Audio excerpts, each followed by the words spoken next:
I think it just shows what a desperately sad man Harry is. But on the other hand, it does show that the alliteration he brought against the Home Office was not really only about protection. He knew very well that he wasn't going to get it. I think it was all about trying to embarrass the king. It was about destroying the monarchy. It was about all the time me, and Meghan. And very much, it was Harry wanting to say that he is somebody who can make huge problems for his family. What's your overall reaction to the headlines that we've seen so far?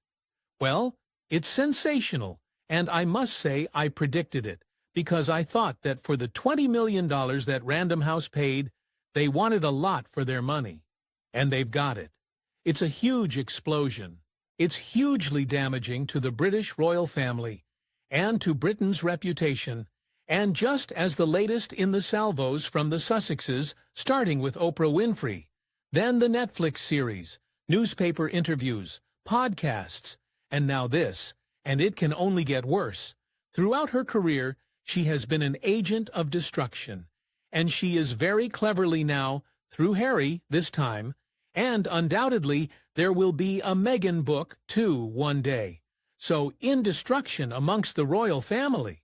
I mean, this is very, very damaging stuff and explosive. The lack of accountability of taking any responsibility for his role in any of this is remarkable on Prince Harry's part. He trashed the crown, sold out his family, and fled to Hollywood for fame. Now, Prince Harry wants back in, but not to apologize. No, he wants a royal role without the royal rules. And thanks to Tom Bower, the palace knows everything. William's livid, Camilla's done playing nice, and Charles is running out of patience. While the royal family smiled for cameras and waved from palace balconies, something far more sinister was brewing behind the scenes, something that would once again send shockwaves through Buckingham Palace. Unbeknownst to even the most senior royals, Prince Harry and Meghan Markle had already pulled the pin on a media grenade. Long before they ever hinted at a partnership with Netflix publicly, the pair had been secretly crafting what would become one of the most controversial royal exposés in history. Not only had the cameras rolled, but the final product was already in the vault, edited, polished, and primed for detonation. Prince William, the heir to the throne and Harry's own brother, was reportedly left reeling when he discovered the truth. According to palace insiders, William had no clue that Harry and Meghan had been sitting on a documentary so scathing it would turn the public perception of the monarchy upside down. While he believed family tensions were finally beginning to cool, his younger brother was quietly plotting what some royal aides now describe as a narrative ambush. But this wasn't just a documentary. It was a strategic missile, designed to inflict maximum reputational damage. While the palace maintained its age-old motto of never complain, never explain, Harry and Meghan were busy rewriting the script. Every scene, every voiceover, every dramatic pause was tailored to sway global sentiment and to solidify themselves as victims of the crown's cold machinery. Sources say that even as the royal family extended olive branches and appeared eager for reconciliation, Meghan and Harry had already made their move.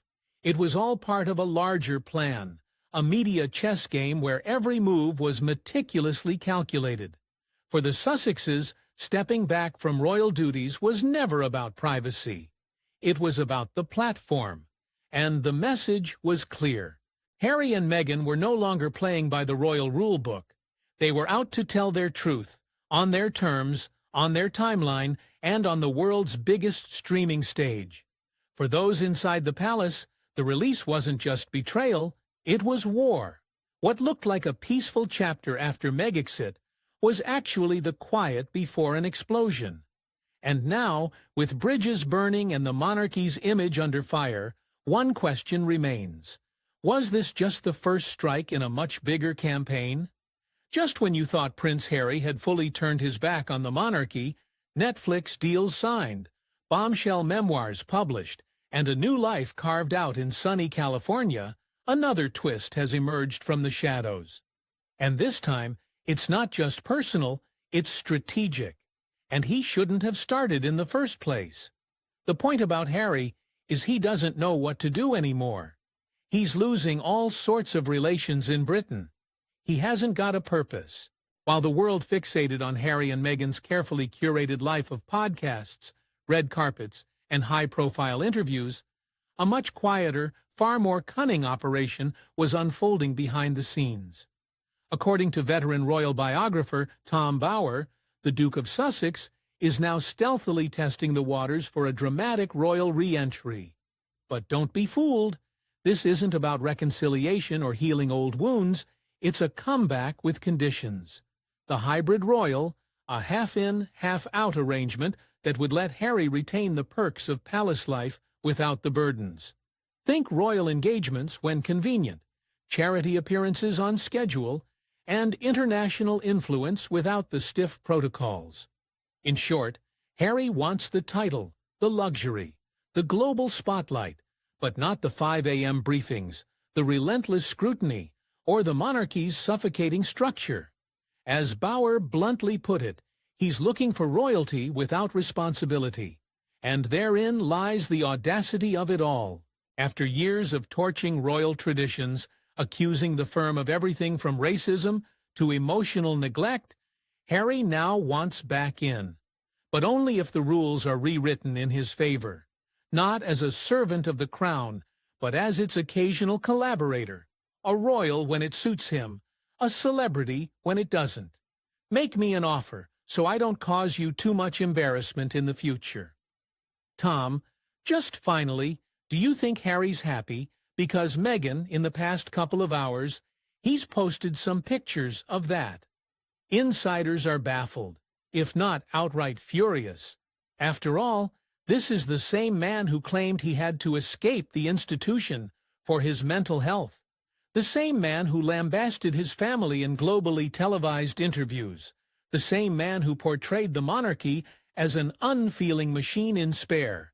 And now, after all the damage, he dares to knock on the palace door again, not with an apology, but with a pitch.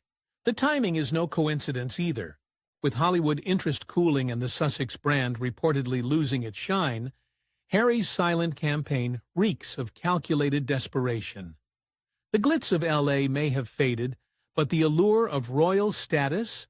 That never goes out of style, and no matter how far he runs, the truth is clear.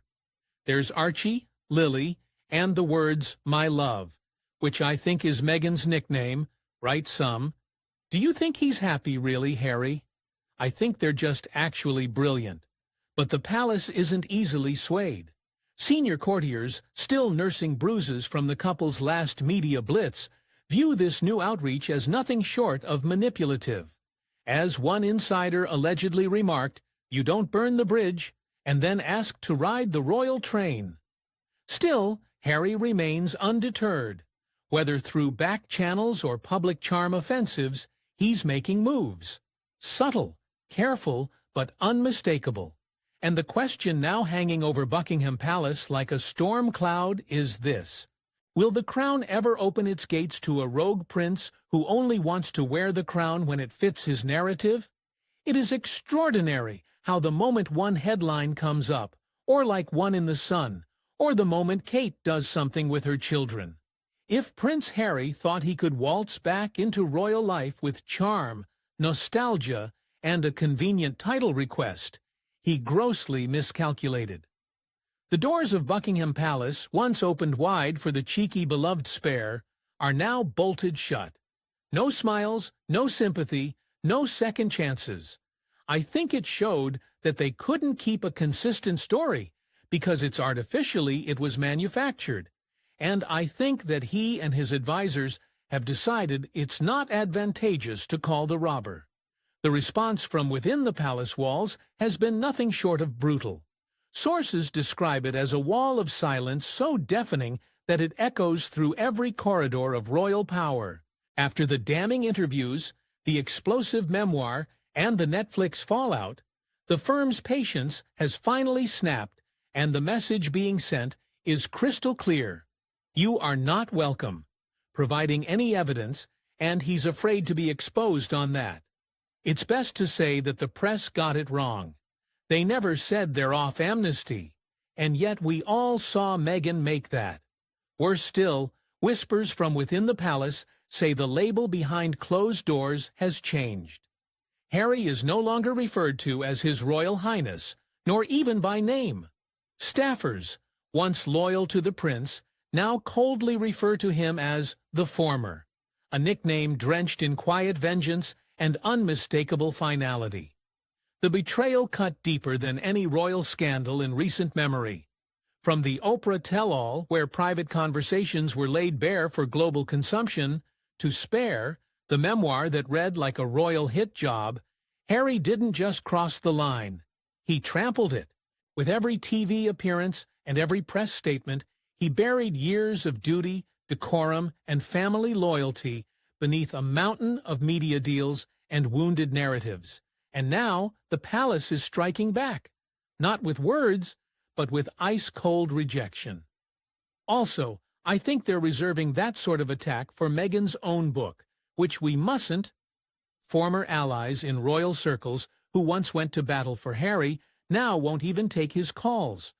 Courtiers who protected his image in the press now refuse to speak his name aloud. Even staff members who once adored him say they've seen his true face. What was once a bond of trust between a prince and his household has become a battlefield of scorched earth. There is newspaper interviews, podcasts, and now this, and it can only get worse. It's hard to imagine how, because some of the headlines here are so. Perhaps most damning of all is the personal silence from the top. King Charles, his own father, has reportedly made no moves to entertain Harry's return. Prince William, once his brother's fiercest defender, now walks with the cold precision of a man who's permanently shut the emotional gates. The camaraderie that once defined their brotherhood has been replaced by bitter disappointment and public distance. Harry burned his bridges, and the monarchy isn't offering a single match to rebuild them. I just think it's very interesting that they defend Lady Hussey. This is really extraordinary. Of course, that had all to do with an attack on William that he dubbed Prince Left Now is a man on the outside looking in, eyes pressed to windows that once framed his future. The titles may still exist on paper, but the palace has made its stance chillingly clear. Royalty is not a part-time gig. Betrayal is not a reversible offense. And for Harry, the harshest truth is finally settling in. There's no welcome mat waiting at the gates of Buckingham Palace.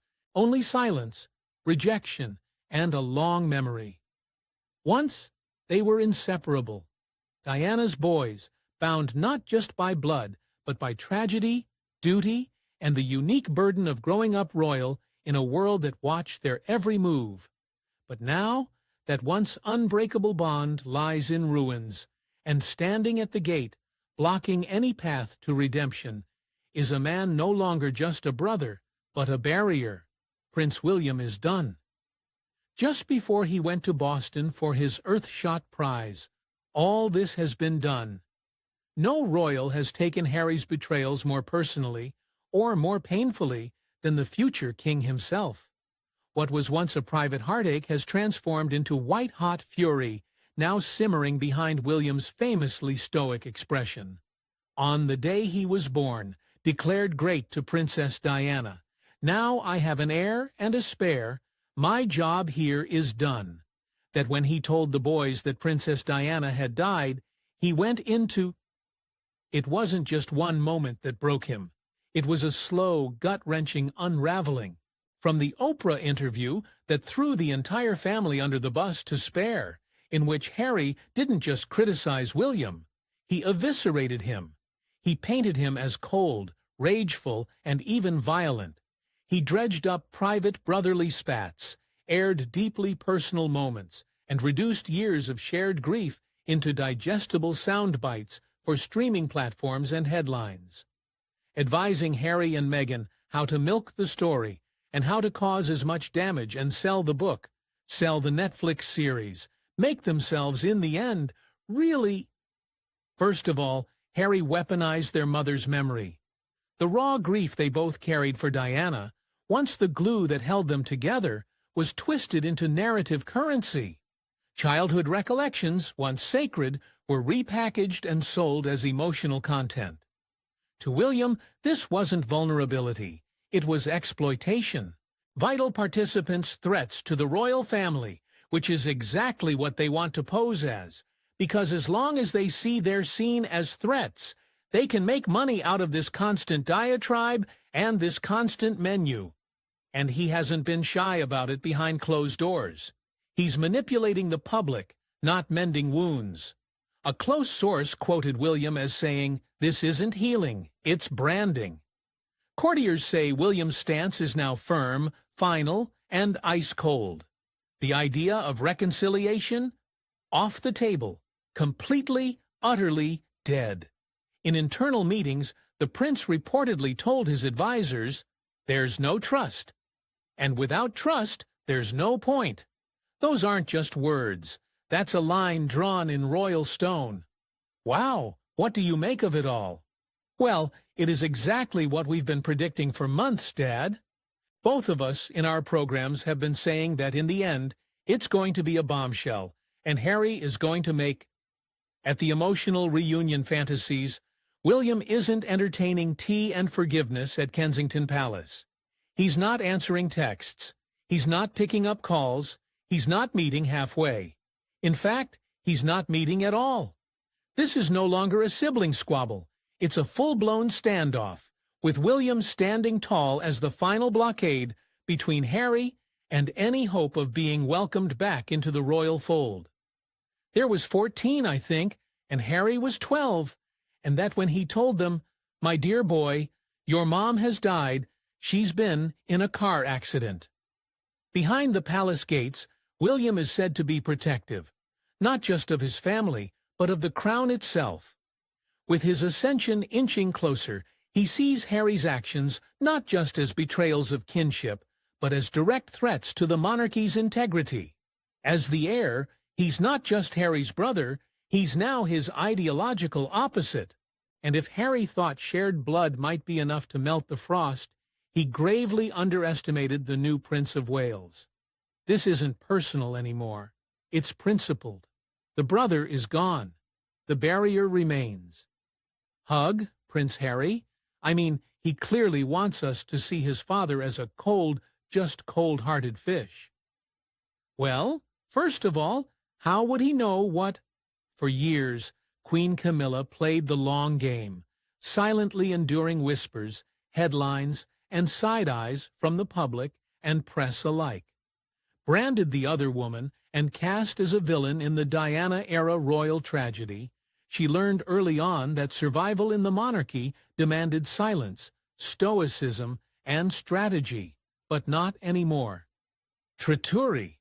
That's why, of course, the book was called Revenge, my book, because this is the worst sort of revenge imaginable. Harry has been, after Prince Harry's scorched earth revelations in Spare, where he shamelessly depicted Camilla as a calculating, cold-hearted climber who manipulated her way to the throne, something snapped. The queen consort, once content to stay in the shadows, has finally stepped forward, and she's done playing nice.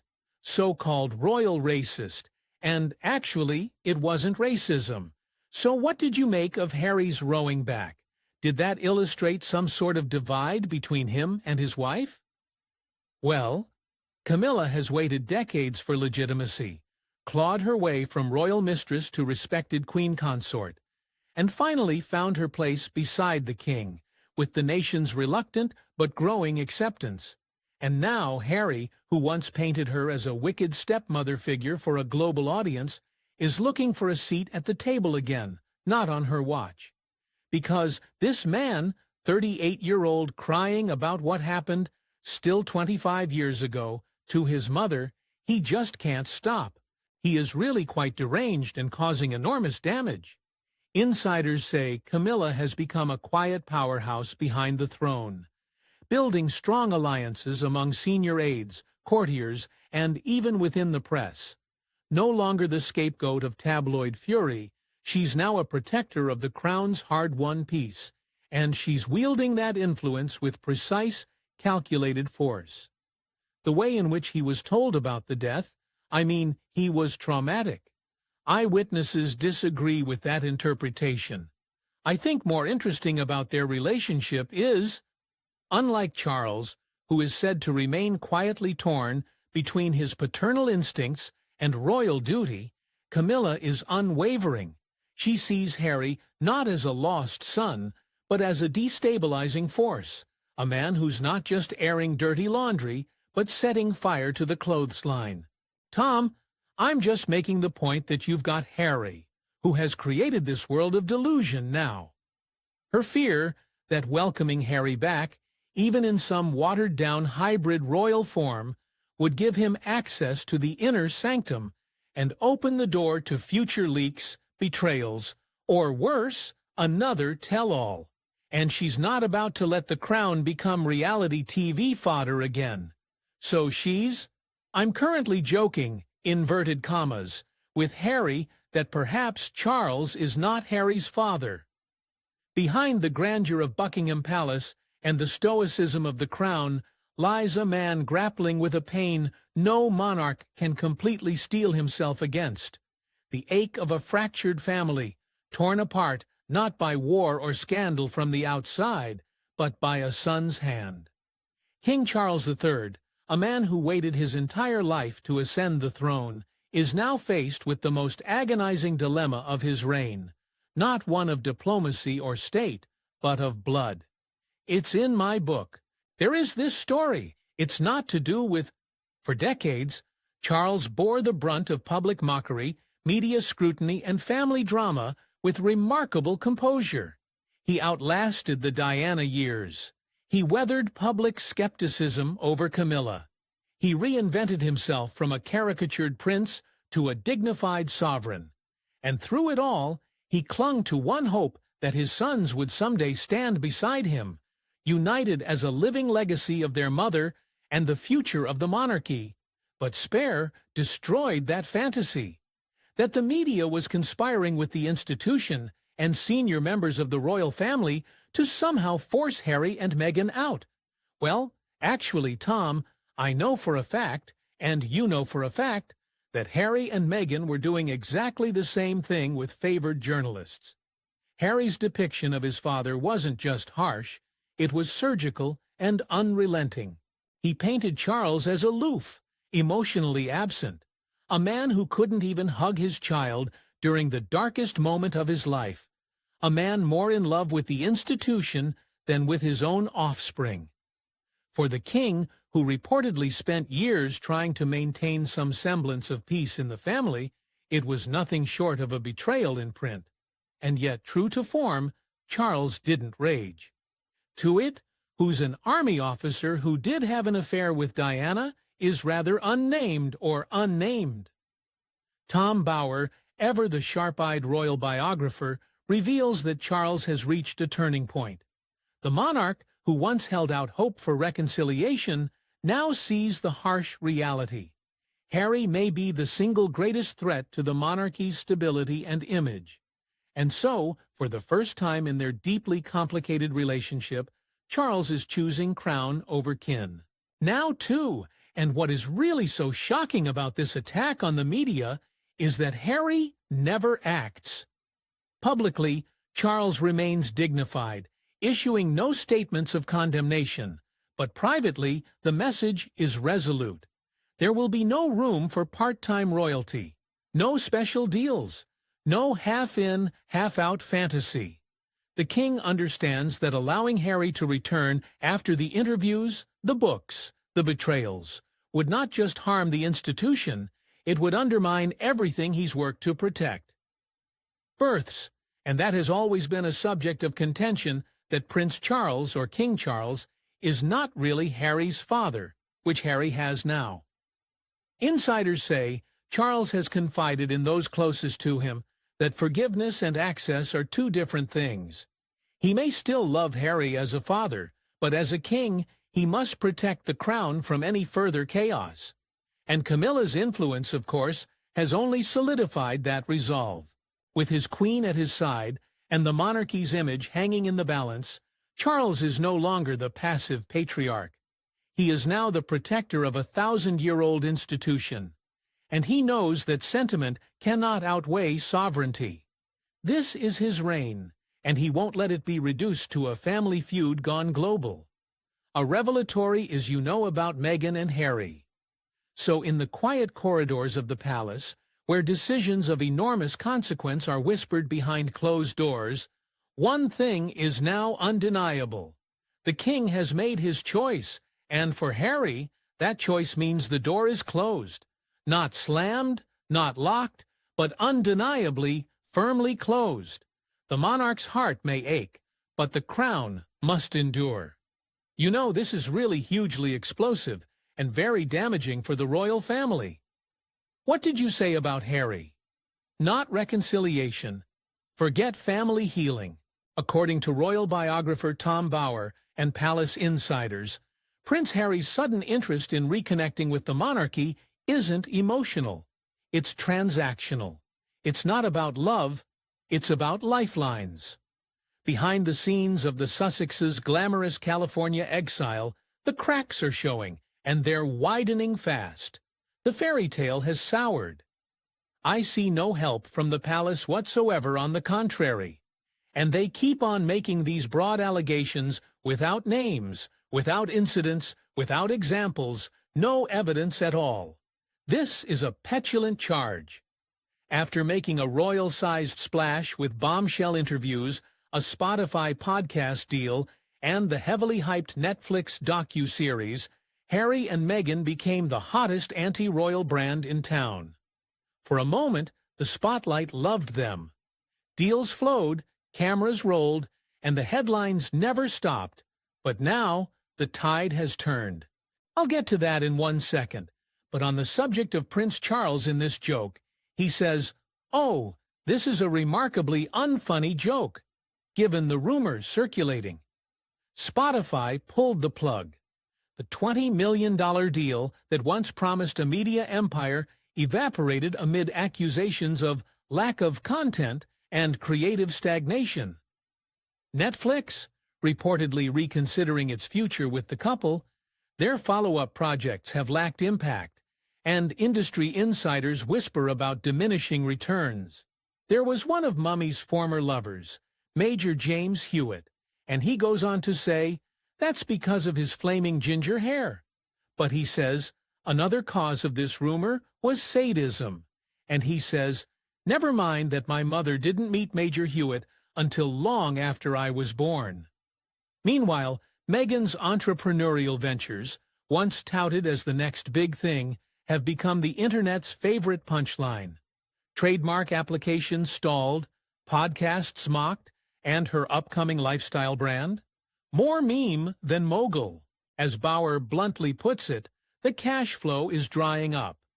The range child, who has been given a huge amount of money by Hollywood scriptwriters, publishers, and of course, what he actually says, has all been script-written to him by his ghostwriter. These aren't his words, really. Life in Montecito doesn't come cheap. The sprawling estate, the 24/7 security, the Hollywood-caliber PR firms, it's all bleeding money at a time when the public's appetite for Sussex drama is rapidly thinning. Sympathy has curdled into cynicism. Once viewed as victims of a rigid institution, Harry and Meghan are now seen by many as architects of their own downfall. Remember that we all read in the tabloids, he does look like Hewitt, but you're saying the timing didn't work out. And Hollywood? The same glittering world that once welcomed them with open arms has grown eerily quiet. Producers aren't calling. Invitations are slowing. The Sussexes have become a risky brand, more liability than allure. So now, in what some insiders describe as a last-ditch PR pivot, Harry wants back in. Not because he misses royal engagements or garden parties, not because he suddenly feels the weight of duty. He has rehearsed, and which he's delivering to make a point, to make his own fortune, and of course, the cash. His proposed hybrid royal role, half inside the firm, half Hollywood A-lister, isn't a plea for peace. It's a power play, a way to reclaim relevance without surrendering the privileges of private life. He wants the palace gate open enough for photo ops and public sympathy, but not so wide that it comes with actual responsibility. But the royals see right through it, and so does much of the world. But just to finish the point, I, as a parent, because when you strip away the titles, the drama, and the royal dust, what remains is desperation. The Grand Sussex brand is wobbling, the spotlight is dimming, and Harry, once a rebellious prince with global clout, now finds himself clawing for a second act, not as a son returning home, but as a fading star begging not to be forgotten. Not only the royal family, but Britain's reputation too. Across the world, it is really quite tragic that he's been allowed.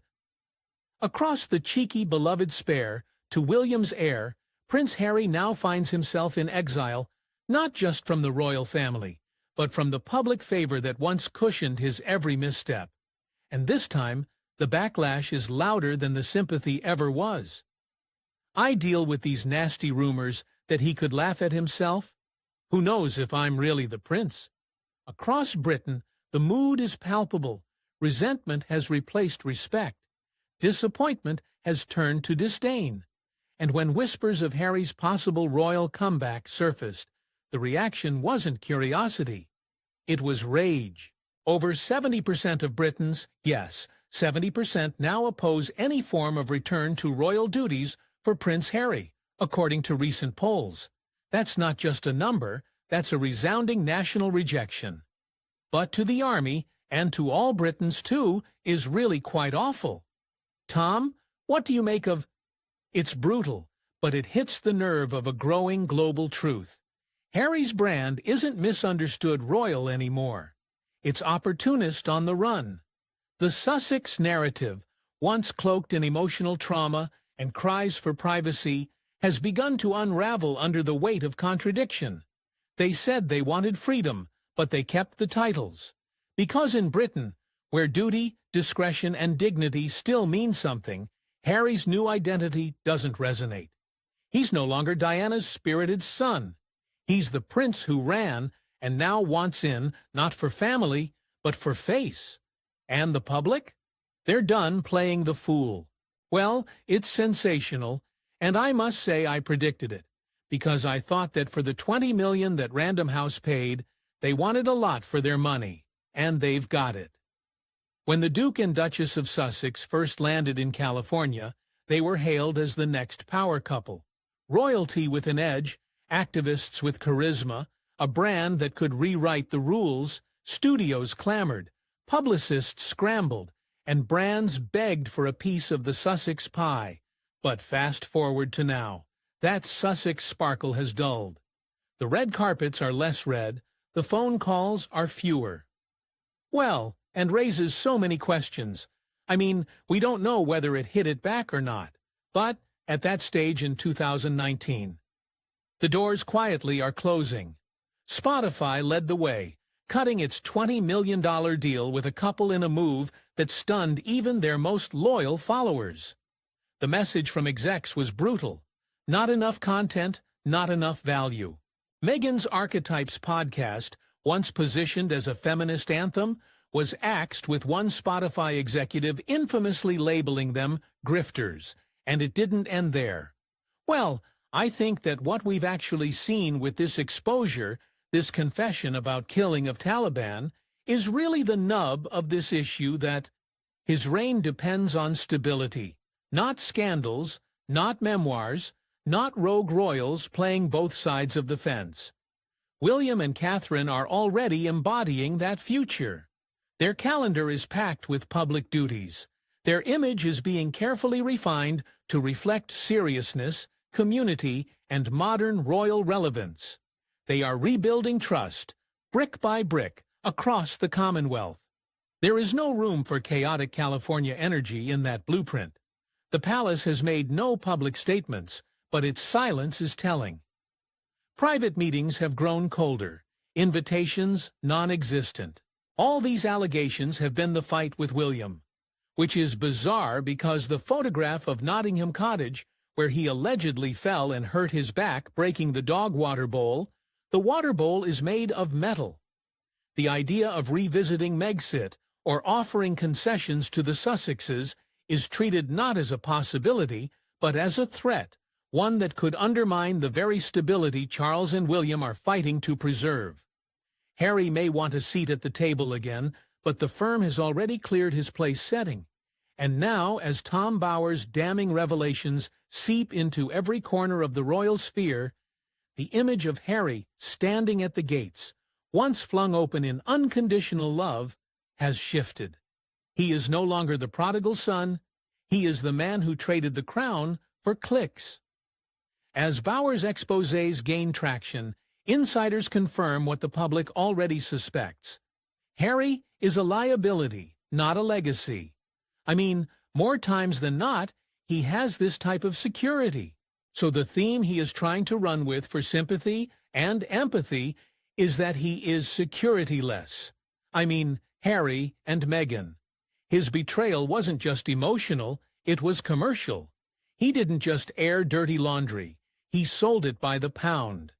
Family secrets were converted into best-selling chapters, private pain became public currency. And as the gates close, not with drama but with chilling finality, Harry is left with the echo of what once was, a kingdom he could have helped lead, a family he could have stood beside, and a name he once wore with pride. The water bowl is made of metal, and then Meghan apparently telling Kate that she's got baby brains. I mean, the point about all this is that Meghan was intent on establishing her own domination. But royalty is not a costume, and family is not a brand. It's a legacy. And Harry sold his share.